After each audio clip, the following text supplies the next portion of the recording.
It's now my honor to introduce this year's student keynote speaker, Bernard Best. Bernard is the inaugural recipient of the Dr. M.A. Lee Class of 2004 Endowed Diversity Scholarship, receiving it both in 2020 and 2021. He attended Clemson University and is from Conway, South Carolina. Bernard, thank you for sharing with the group today, and welcome.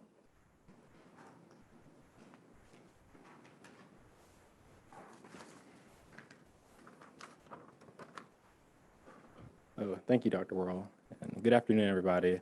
I want to first and foremost say thank you to all of the donors. On behalf of all the recipients, we truly appreciate your contributions. Your generosity is a great proponent in our academic success. I want to give a special thank you to my donor, Dr. Maurice Lee.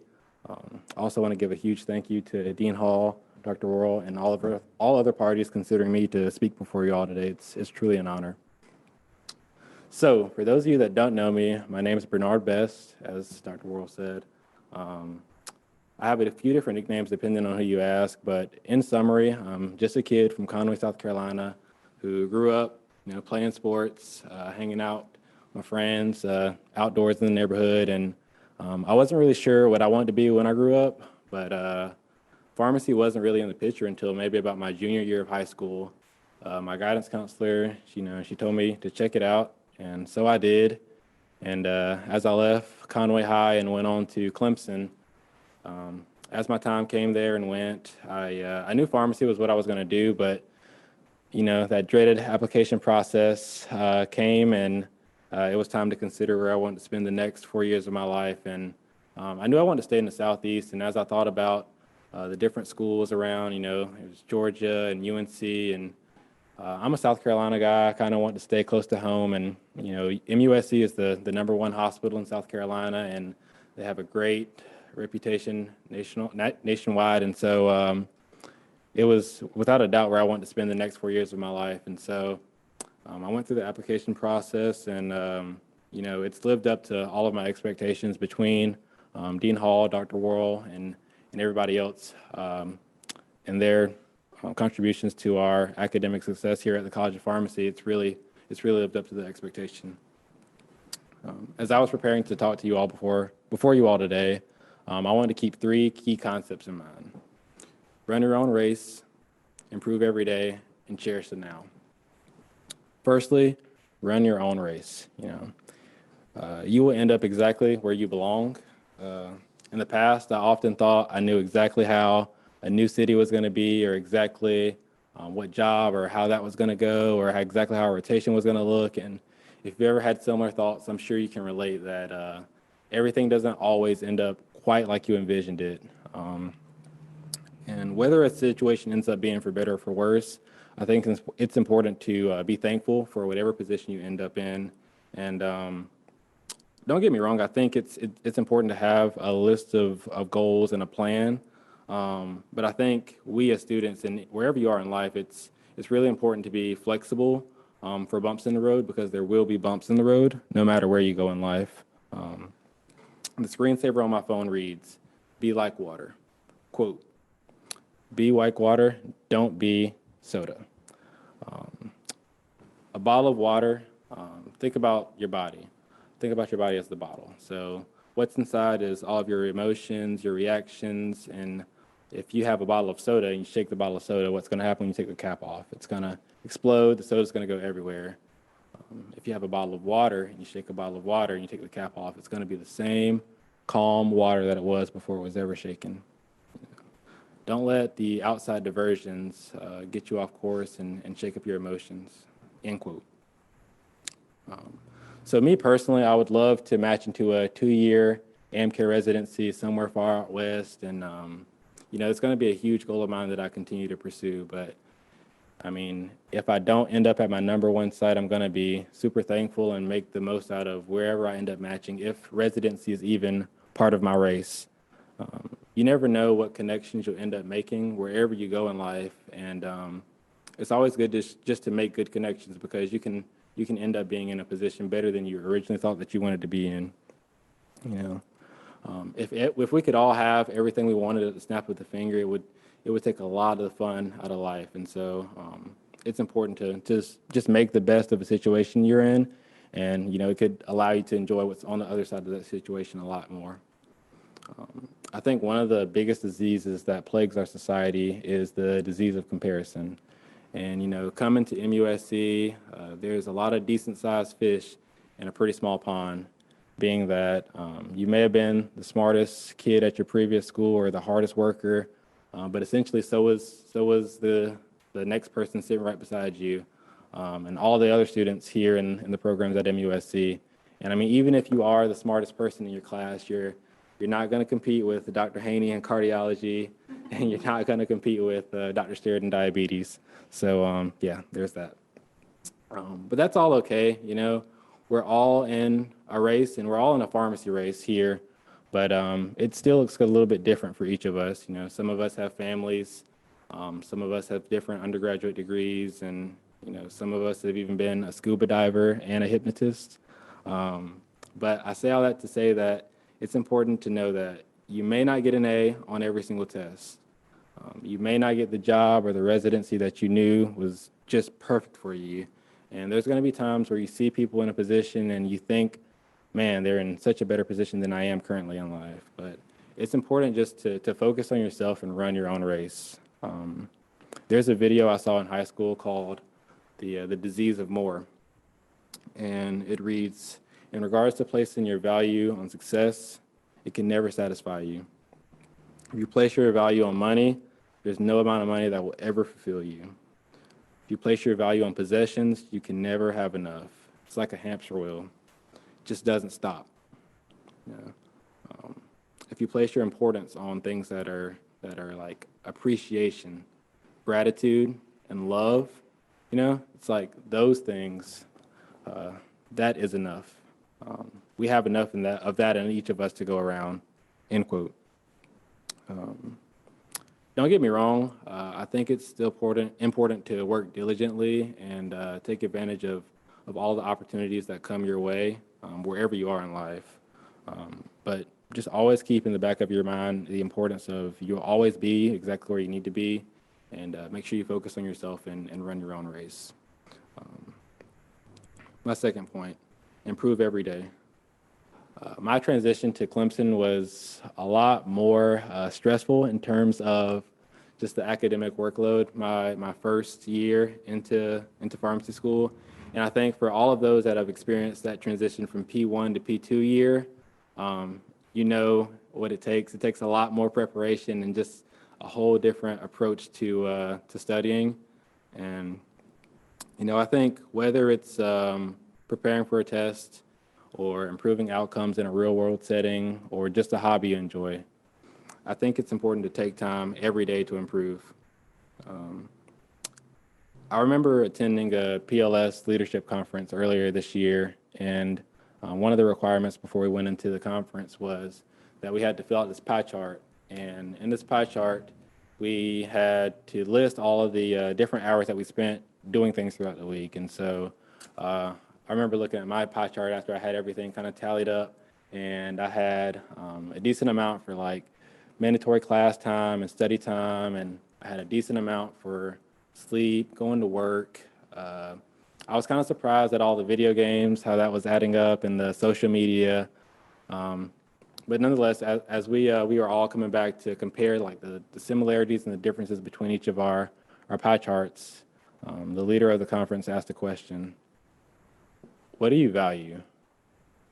And many of us said things like our families, our health, our mental, physical health, becoming a good provider.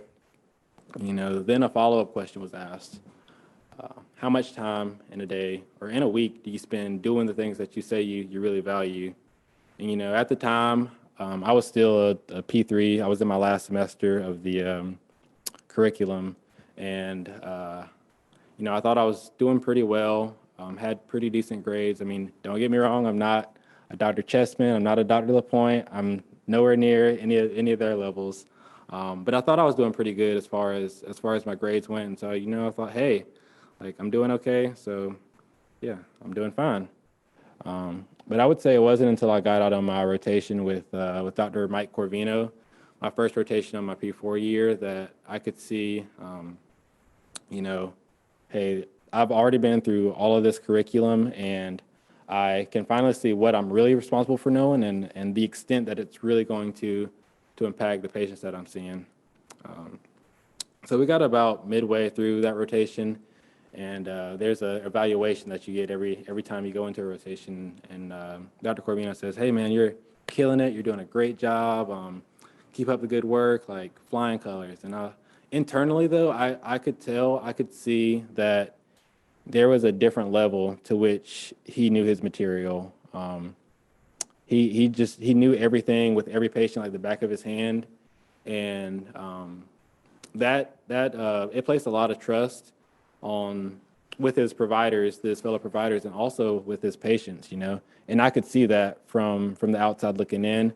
And so he was an inspiration in me, really taking the time to go the extra mile every day. And just taking that time every day is something that I've realized over time. It's helped me improve as far as my pharmacotherapy basis.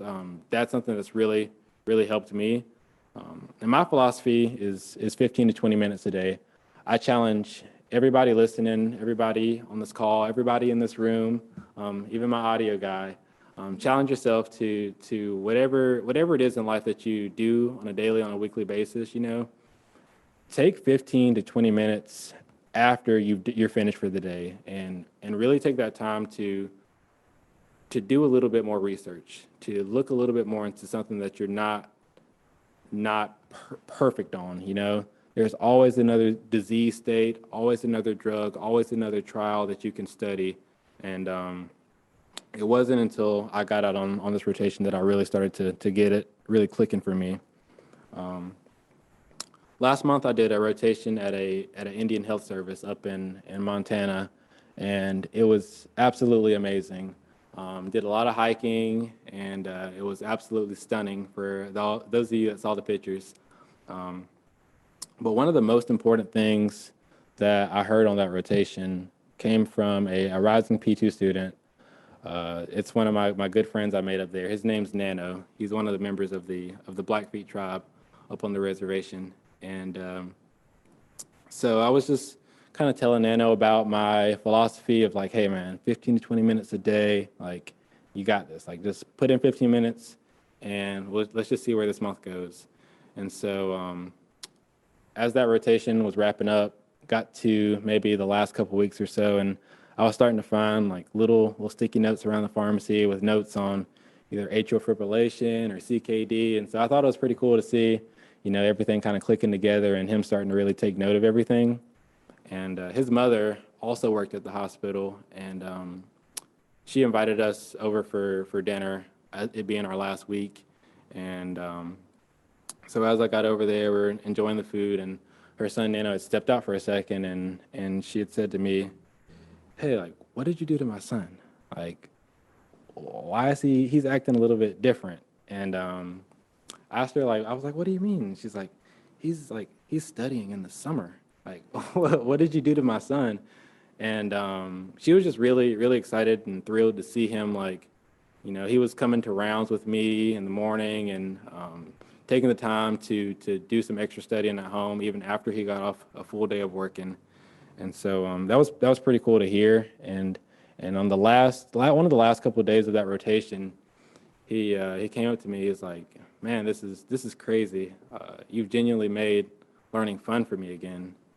And I thought that was really important and really inspiring for me to hear. You know, we all have so much information at the tips of our fingers every single day, no matter if it's pharmacy related or not. 15 to 20 minutes a day, just extra after you're done doing, and it doesn't have to be pharmacy related, whatever hobby you have or whatever you enjoy doing, just take 15, 20 minutes and really spend some time with something, and you'll end up realizing that, hey, when something sparks my curiosity, you'll end up spending a lot more time than 15 to 20 minutes. But I mean, when each of you guys get home today and lay your head down on the pillow and, you know, kind of think about the day and reflect on everything, ask yourself, Did I do something to improve today? Did I give my absolute all in every single thing I did? Did I not cut any corners? You know, and if you can't say no to any of those questions, then I challenge you to ask yourself why not. I'll close with my final point: cherish the now. Whether you're an incoming student, a current P4, a pharmacist, faculty, audio guy, or none of the above, I'm sure that we can all relate to the old days. I'm here to tell everybody, right now are the old days. I feel like this life can just go flying by if you let it. And as I was preparing to move out of Clemson and move into Charleston, I remember reflecting on, all the memories. I was saying my final goodbyes, thinking about all the good times I had with all of my friends. And I was really unaware to the fact that at the time, I was making some of the best memories that I was going to carry with me for the rest of my life. And, I think a piece of advice that we've all heard is to enjoy the process or live in the moment, or as I like to call it, be present. Whether it's listening to Dean Hall talk about rituximab or listening to Dr. Soltis talk about some pressure volume loops. I know we love those. I really want to encourage everybody to, no matter what it is, if it's family related or friend related, be present, put away your phone, and enjoy right now to the fullest extent. And I think that giving your full, undivided attention is one of the most important things that you can do, especially for like clear communication between both patients, providers, family, friends. It really goes a long way if you just pay attention to what's right in front of you. I think that we all live in this society where between, your cell phone, social media, Netflix, Hulu, Amazon, we have this dopamine saturated society where, you can have instant gratification at your fingertips 24 hours, 7 days a week, And I promise you, whenever you're in class on that computer, those professors can tell whenever you're texting or whenever you're on Amazon. So I just want y'all to know that. But in all seriousness, truly engage with what's right in front of you. It may be something that you're not super interested in, or it's something that you don't think is important, but it's important enough to the person that's in front of you to be talking about it with you. And so, take the time to give it to the respect of showing your full attention. And I know everybody has their own life. You all have your own life full of thousands of experiences that you've had from your own frame of reference that, not even your mom, your best friend, or your spouse will ever be able to know how you've experienced it exactly from your frame of reference. And that's okay, That is exactly fine, just how it is. But everybody has something that's important to them, And if they're taking their time out of their day to tell you about something, I think you should give it the respect of giving it your full attention. I can happily say that when I reflect on the past 3 years, ongoing 4 years here at the College of Pharmacy, I've made some really good memories. I've lived in the moment, and I'm going to cherish my time here a lot. In closing, run your own race. Don't get lost in the disease of comparison or the disease of more. 2, improve every day. Make sure you take time to spend a little bit of time with what's important. We all have the means to improve in all regards each and every day, whether it's pharmacy related or not. Take advantage of it. 3, cherish the now. Attend to what you're doing in life, because this life is right in front of you. It'll go right by you if you let it, and everything you need is right in front of you. 3 concepts I find very simple yet very important. Again, thank you all for considering me to speak before you all today. I want to say a huge thank you again to the donors. Your contributions are a great proponent in us and our academic career. So huge thank you on behalf of all the recipients. We really, really thank you guys.